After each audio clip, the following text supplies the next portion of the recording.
อ่านเอา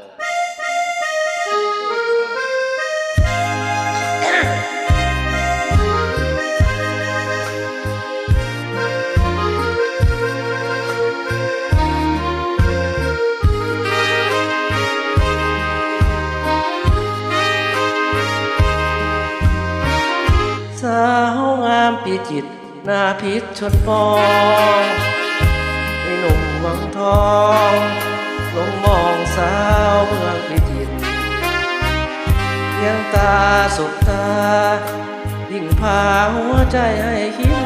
อยากบอกรักเธออยากเจอยอดมิตรอยากฝากชีวิตอยากคิดไม้ปองผิวเหลืองเรื่องผ่องดังทองมาเจืองานวัดเทียงเรือถ้าหลวงมาหลวงมาตองน้องยืนดูเรืออยู่เนื้อตะลิมริมคลองแอบรักจมทูแอบหิวแอบมองให้หนุ่มบางทองการชิดจิตคองการวัดท่าหลวงมองสวงพ่อเพนแม้หน้าเส้นถูกใครจะไปสู่ขอทำนาทุนบ้านพึ่งบุญหลวงพ่อขายข้าวในนาเก็บหาเงินพอจะขอเกี่ยวงานกับน้องสาวงามปีจิตอดีตชาละวันเธอลูกใครกันก็จะแม่จันแสงส่อง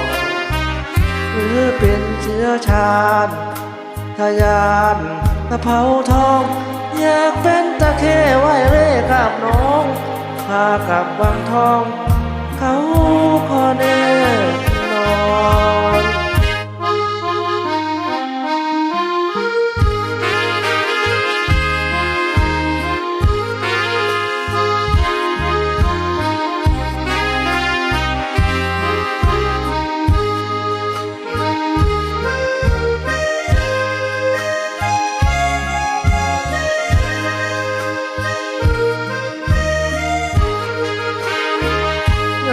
วัดท่าหลวง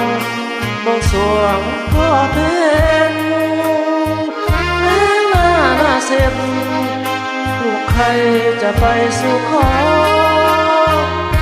ทำนาทุนบ้านพึ่งบุญหลวงพ่อ